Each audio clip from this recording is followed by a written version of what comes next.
Selamat pagi, Bapak Ibu Saudara sekalian yang kami kasih dalam Tuhan Yesus Kristus. Selamat berjumpa kembali dengan kami dari Restoration Christian Church di Los Angeles. Saya Harili, Gembala Sidang. Hari ini hari Minggu tanggal 7 Juli, minggu pertama dalam bulan yang baru.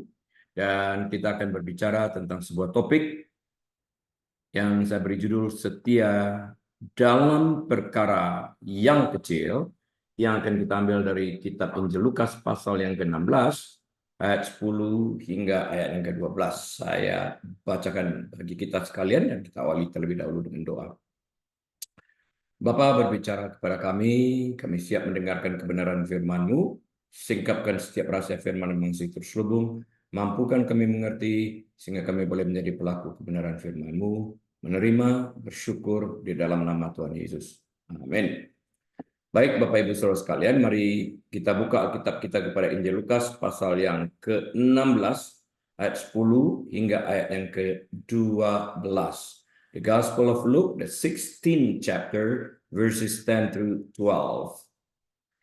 Barang siapa setia dalam perkara-perkara kecil, ia setia juga dalam perkara-perkara besar. Dan barang siapa tidak benar dalam perkara-perkara kecil, ia tidak benar juga dalam perkara-perkara besar. Ayat 11. Jadi jikalau kamu tidak setia dalam hal mamon, artinya uang, yang tidak jujur, siapakah yang akan mempercayakan kepadamu harta yang sesungguhnya? 12.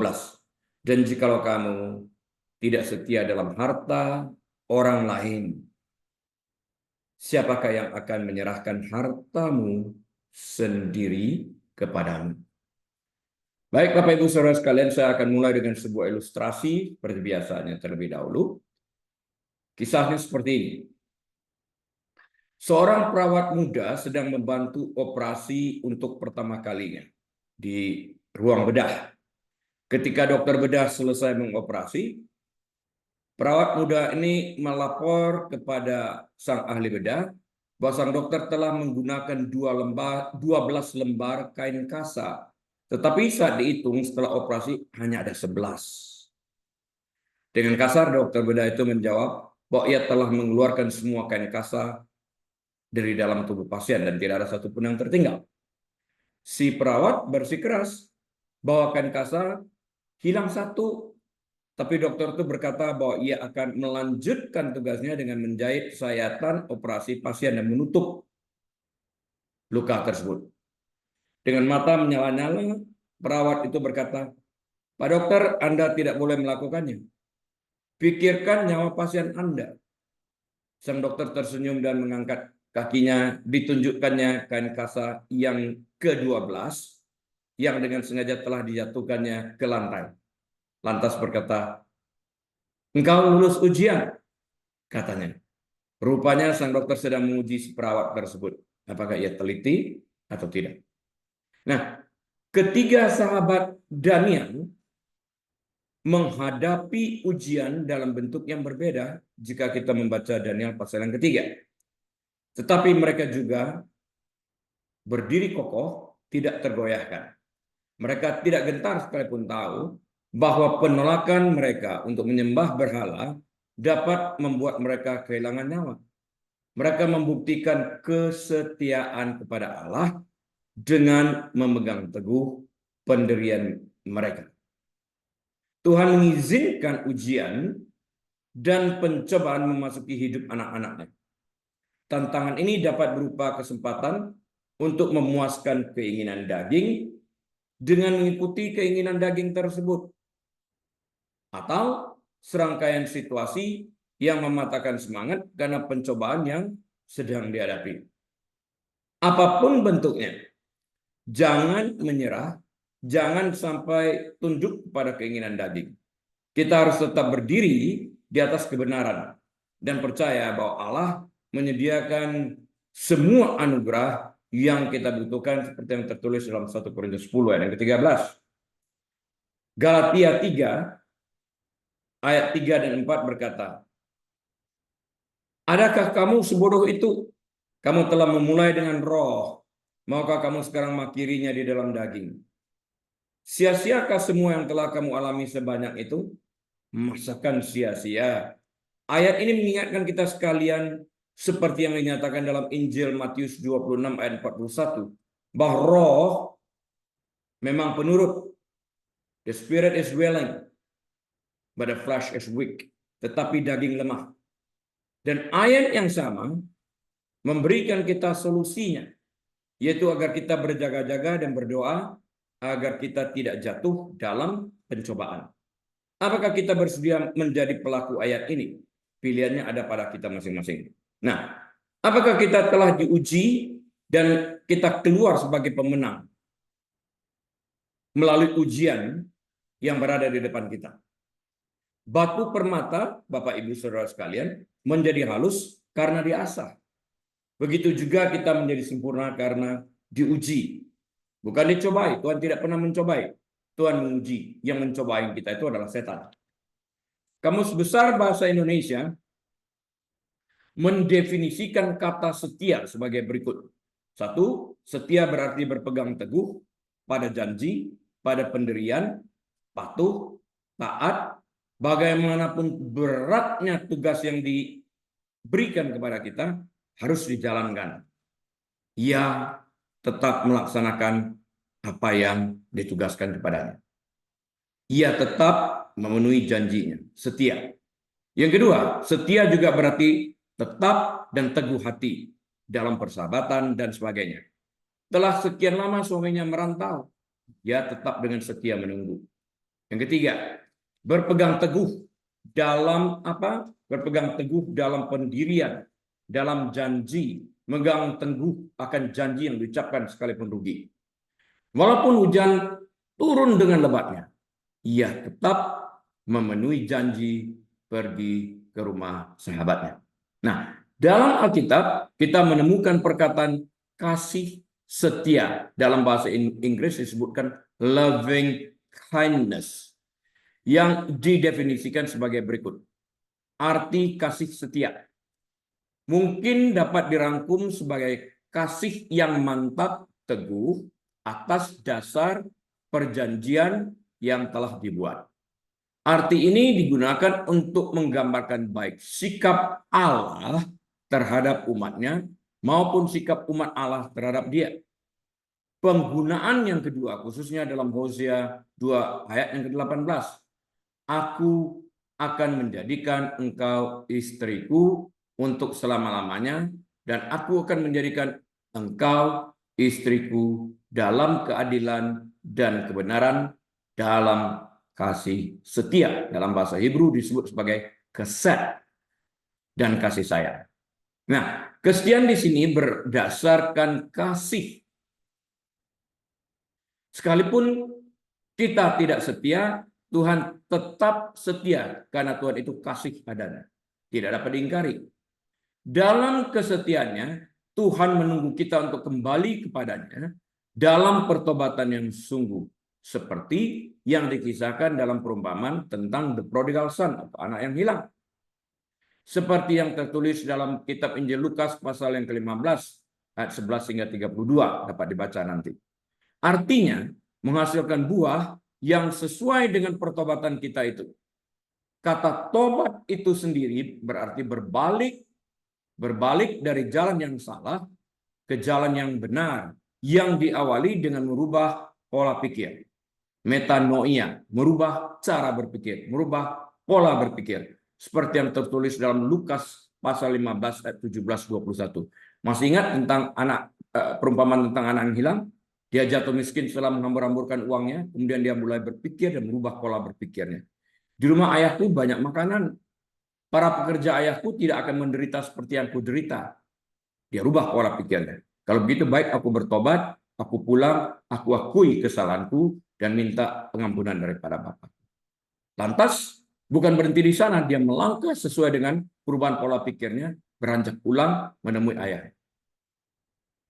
Sesuatu yang indah terjadi di sana. Nah, yang menentukan dalam pertobatan sejati itu adalah dihasilkannya buah yang sesuai dengan pertobatan dan bukan kata-kata puitis Artinya bukan kata-kata penyesalan saja yang dilantunkan, namun perilaku kita tidak menunjang apa yang kita ucapkan.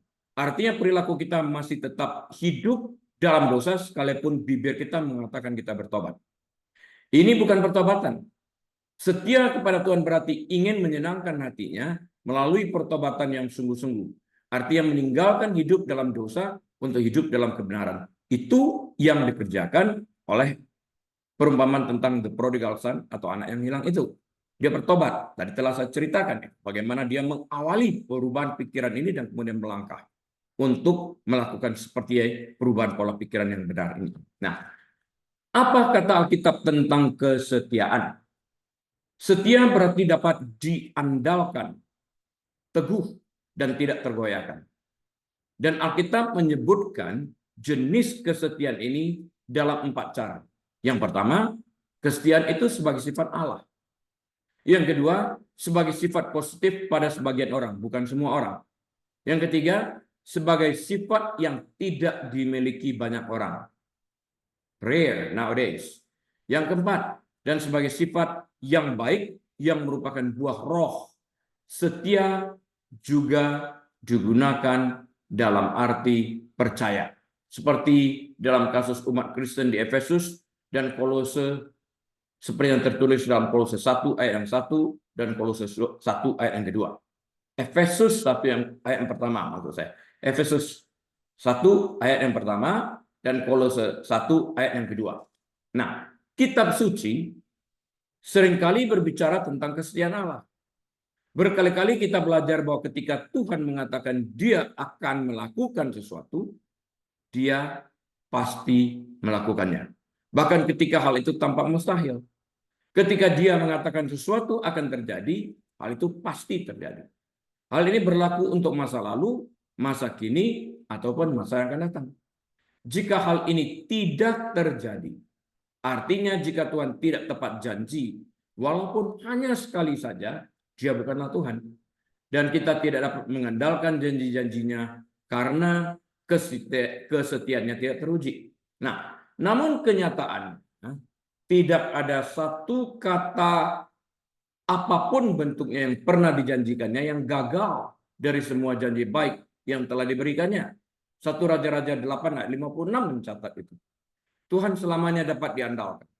Ia teguh dan tidak tergoyahkan pada janjinya. Karena kesetiaan adalah salah satu sifat bawaannya. Tuhan tidak harus berusaha untuk menjadi setia. Dia setia. Kesetiaan adalah bagian penting dari siapa Tuhan itu. Dalam kesetiaannya, Allah melindungi kita dari kejahatan. Ia membatasi pencobaan kita. Dia tidak mengizinkan segala sesuatu yang diinginkan iblis untuk mencobaan kita. Karena Alkitab mencatat, tidak akan melebihi batas kemampuan kita. Nah, mengampuni dosa kita, dia juga setia di dalam hal ini. Dan dia juga setia dalam menguduskan kita. Firman-Nya menguduskan kita jika kita setia membaca firman itu. Ketika seseorang berjalan secara konsisten dengan Tuhan.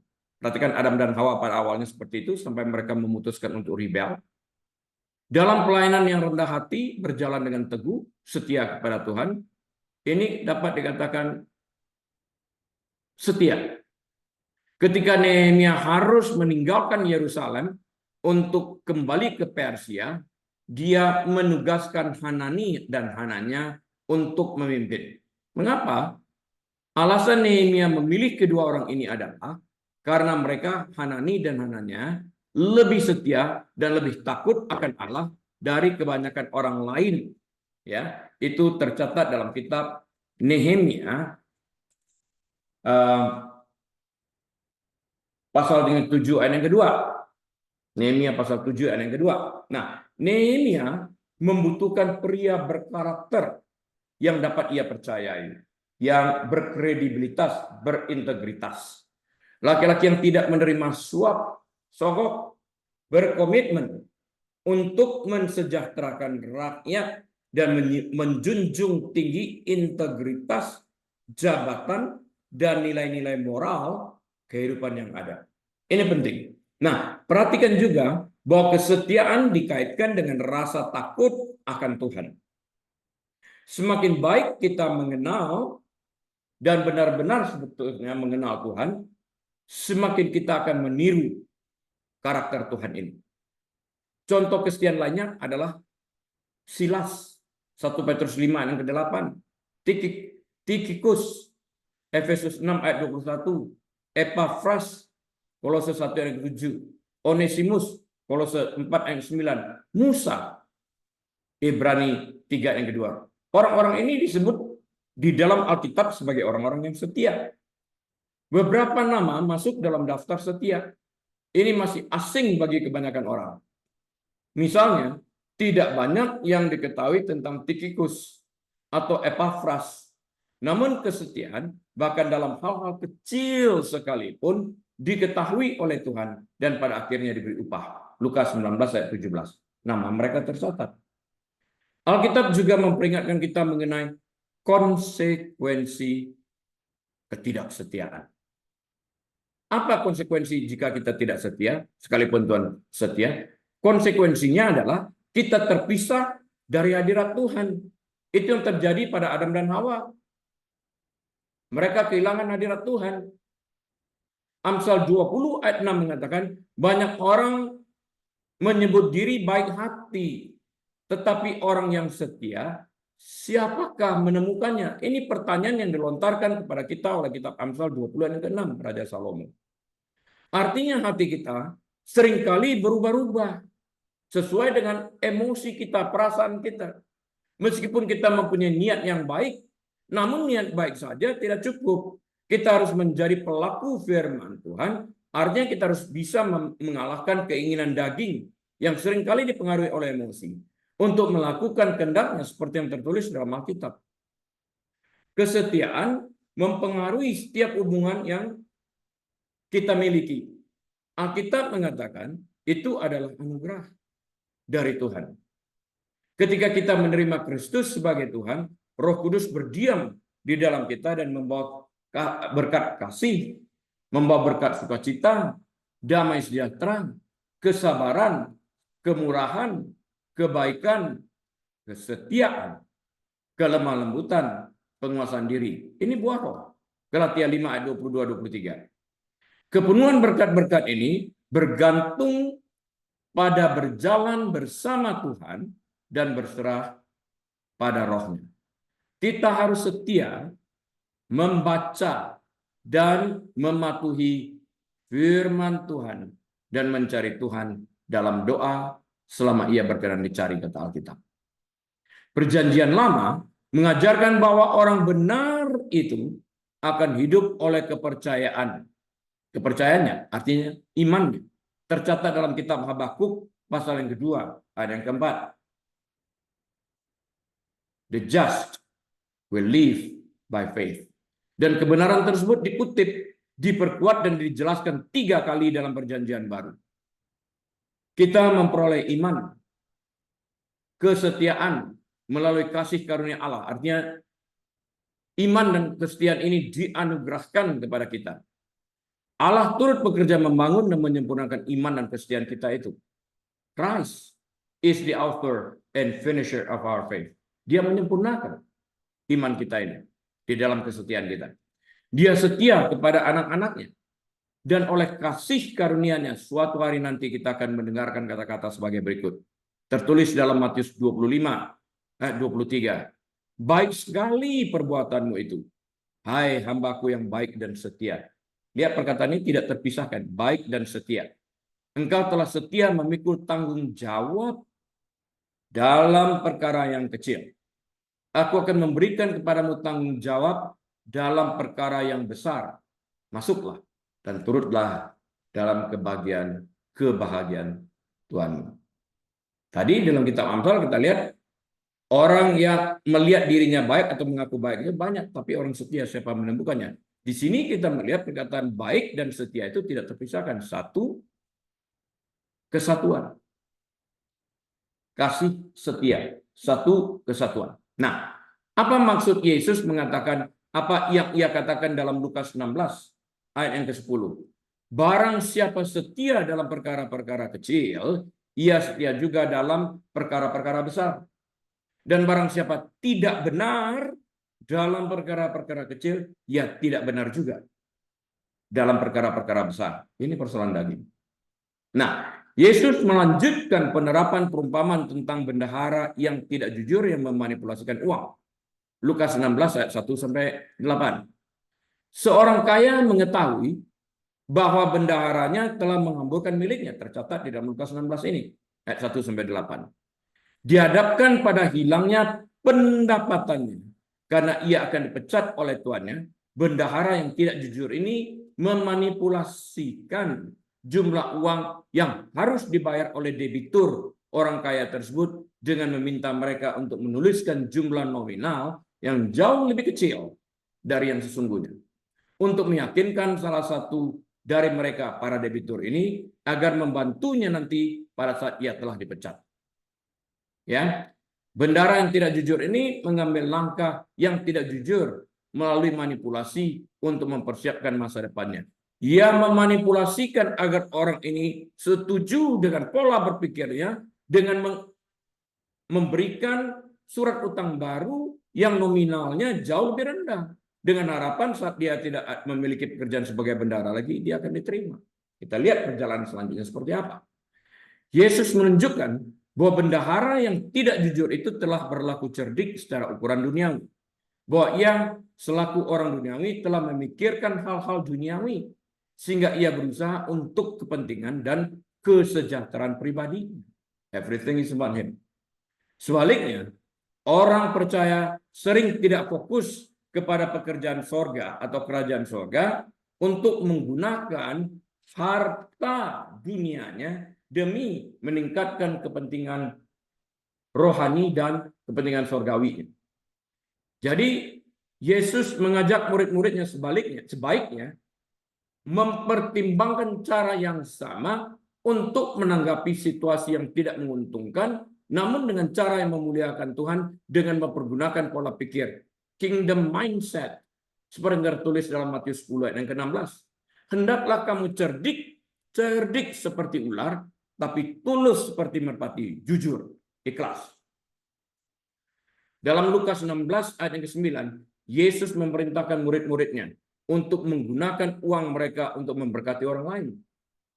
Dengan melakukan hal ini, mereka menunjukkan bahwa mereka percaya kepada Allah. Dan orang-orang yang mereka berkati akan menjadi saksi dari sifat kesalehan dan sifat kejujuran mereka. Buat sebuah perbedaan di sini antara bendahara yang jujur dan orang ini yang mengerti tentang kingdom mindset ini, bagaimana dapat merekrut orang-orang untuk melihat kebaikan Tuhan melalui mereka. Nah, di sini Yesus menyingkapkan akibat buruk dari karakter bendahara yang tidak jujur.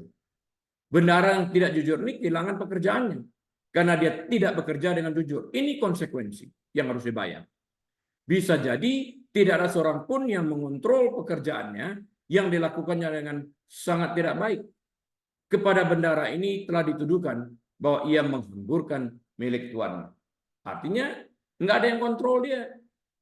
Ketika terancam untuk diberhentikan dari pekerjaannya sebagai bendahara akibat ketidakjujurannya, ia membayangkan bagaimana kemiskinan sedang menunggunya. Karena itu, ia menyalahgunakan kuasa yang ada padanya dengan memanipulasikan jumlah utang para pelanggan tuannya dengan memotong jumlah utang majikannya terhadap para debitur tuannya secara besar-besaran. Akibat manipulasi yang dilakukannya ini, tuannya mengalami kerugian yang cukup besar. Lukas 16 ayat 5 sampai 7. Kamu utang berapa? 1.000? Ya udahlah, tulis 500. Kira-kira begitu.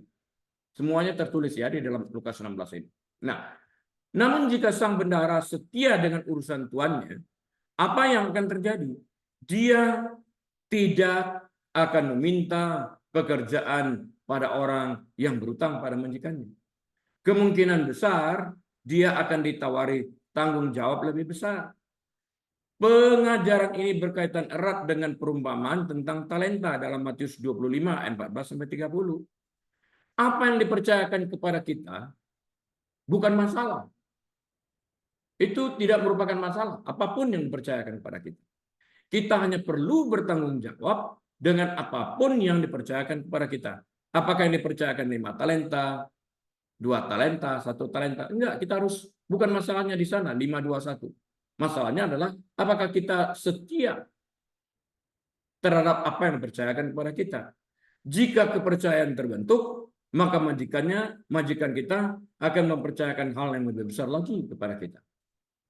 Para murid diberitahu tentang konsekuensi rohani dari perumpamaan tentang bendahara yang tidak jujur ini dalam Lukas 16 ayat 1-9. Yesus telah menjelaskan bahwa barang siapa setia dalam perkara-perkara kecil, setia ya, ia setia juga dalam perkara-perkara besar.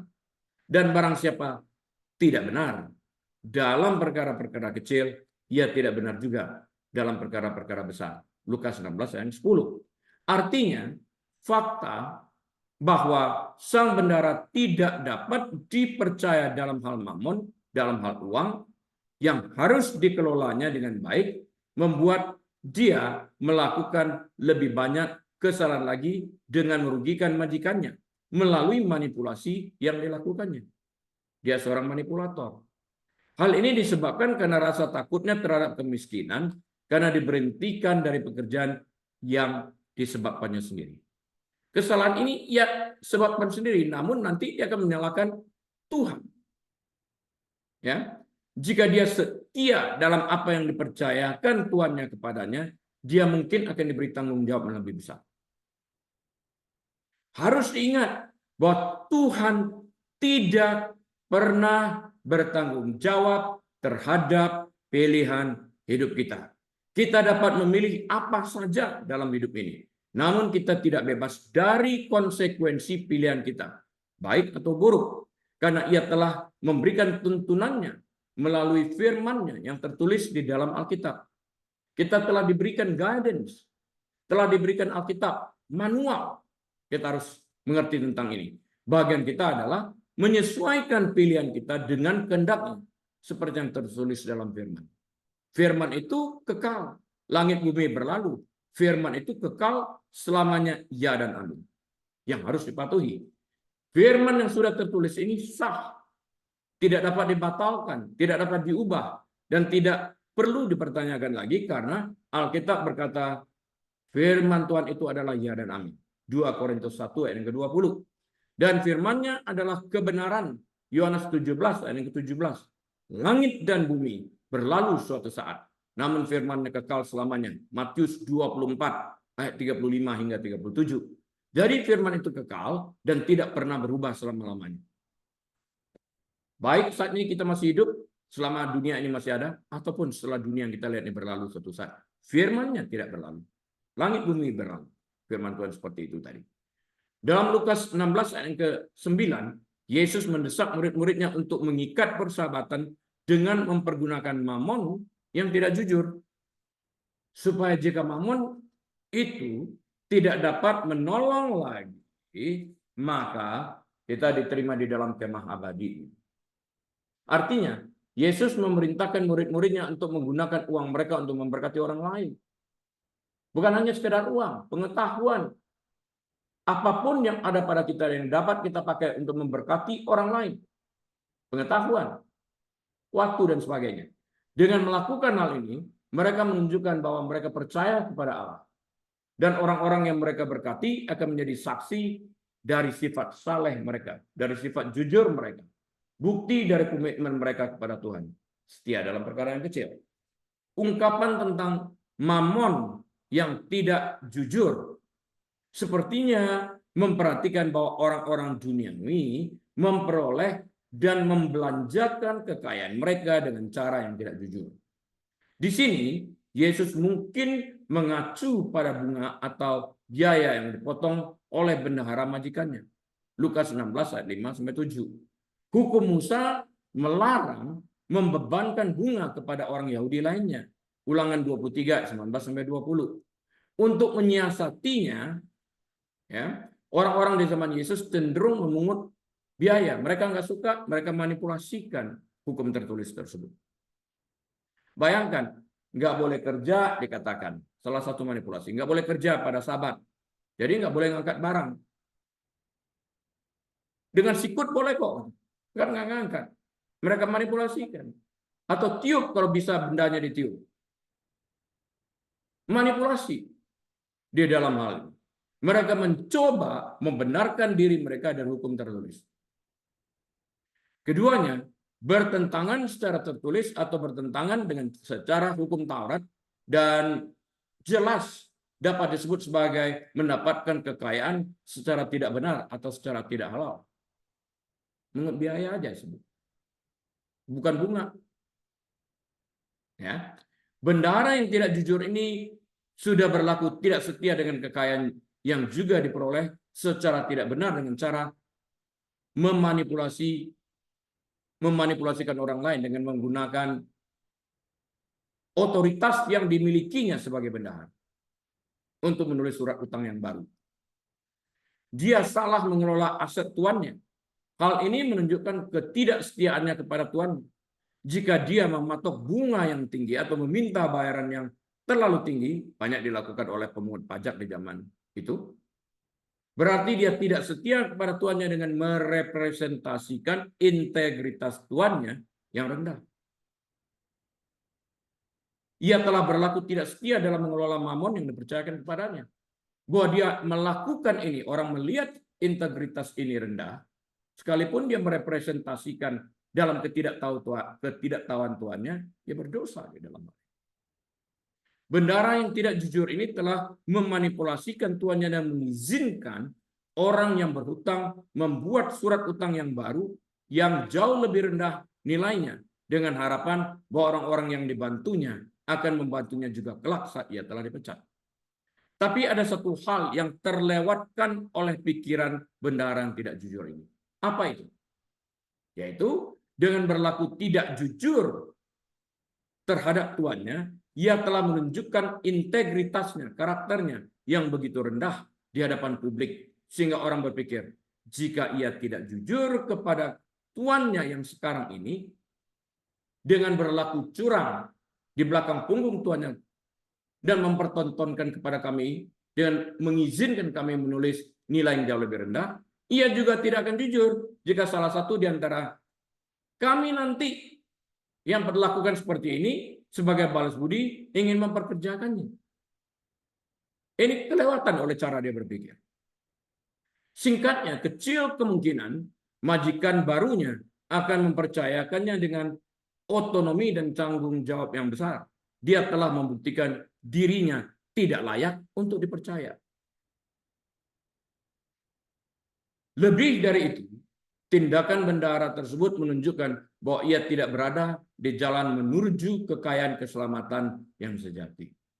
Seperti orang kaya yang bodoh, dia menghabiskan waktu dan tenaganya untuk mengumpulkan kekayaan bagi dirinya sendiri dan ia tidak kaya di hadapan Tuhan. Lukas 12 ayat 21. Sikapnya yang tidak jujur terhadap uang, terhadap apa saja, merupakan tanda dari keseluruhan karakternya yang tidak berintegritas. Di kedokteran kita mengenal HIPAA, kita direm untuk memberitakan rahasia-rahasia pasien yang lain. Ini penting, karena manusia cenderung untuk melakukan ini. Tuhan tidak akan memberikannya kekayaan rohani yang sejati karena dia membuktikan bahwa dia bukan warga kerajaan Tuhan. Nah, dalam Lukas 16 ayat ke-12, Yesus memberikan tata cara praktis dan rohani dari perumpamaan tentang bendahara yang tidak jujur. Fakta bahwa sang majikan tidak mengetahui bahwa bendaharanya telah menghamburkan kekayaannya secara tidak bertanggung jawab, tertulis dalam Lukas 16, fakta ini menunjukkan bahwa ia memiliki otonomi yang besar. Dia nggak dikontrol.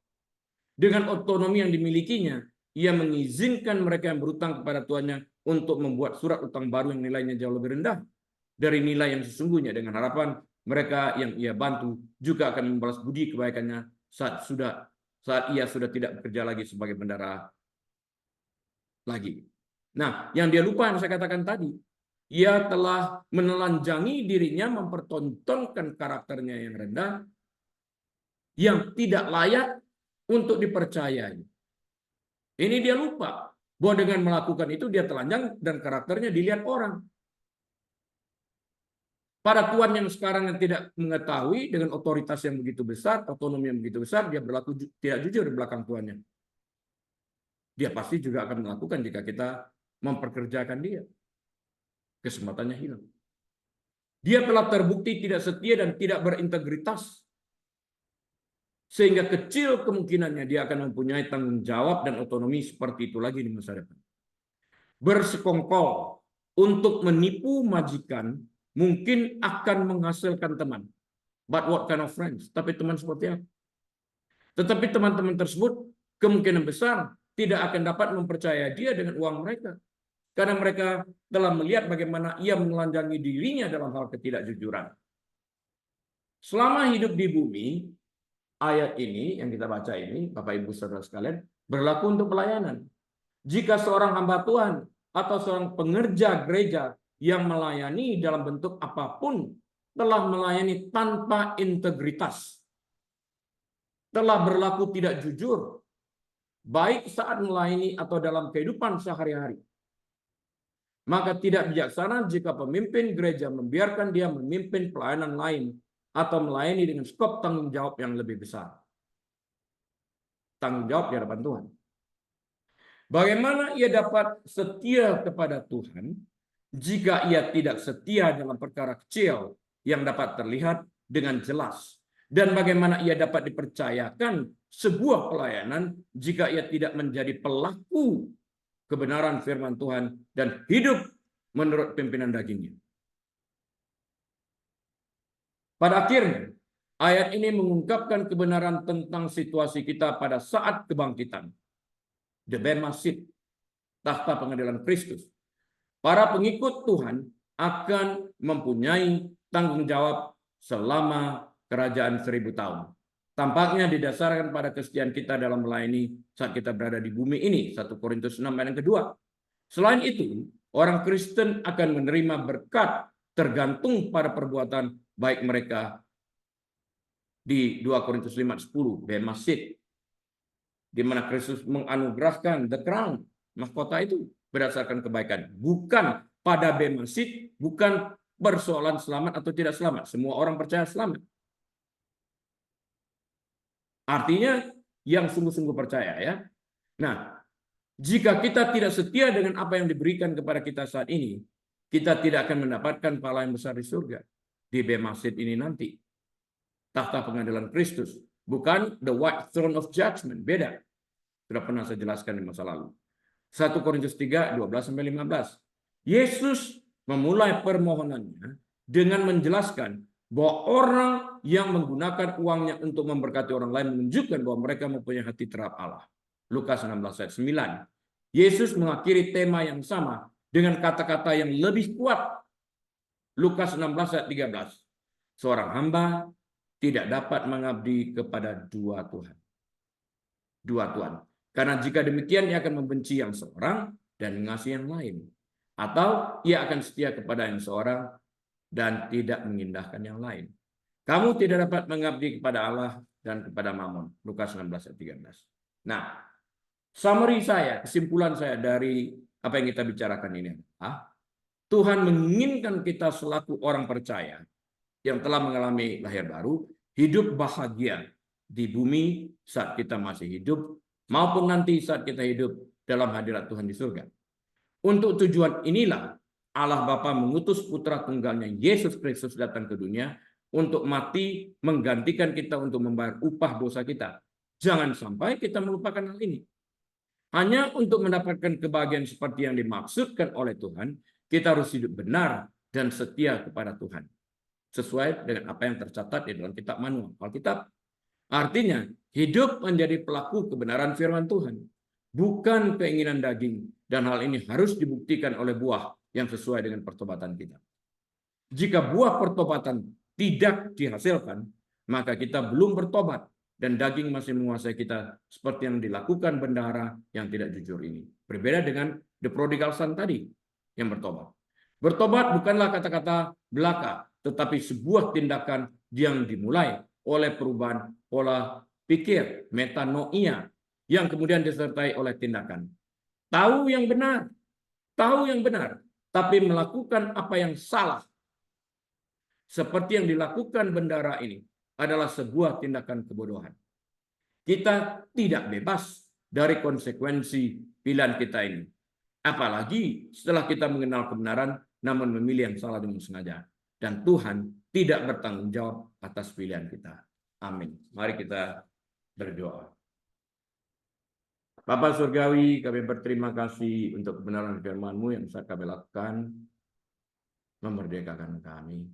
Tuntun kami di dalam setiap langkah kehidupan kami, Tuhan. Agar kami dapat berada di tempat di mana Tuhan inginkan kami berada. Mana yang dikasih Tuhan, mari kita buka pintu hati kita dan angkat kedua belah kanan kita. Tuhan memberkati engkau dan melindungi engkau. Tuhan menyinari engkau dengan wajahnya dan memberi engkau kasih karunia. Tuhan menghadapkan wajahnya kepadamu dan memberi engkau damai sejahtera. Tuhan membuat engkau menjadi kepala dan bukan ekor, naik dan tidak pernah turun. Dia berkati saat engkau masuk, dia berkati saat engkau keluar. Dia berkati bakulmu, dia berkati tempat adonanmu, dia berkati kandunganmu.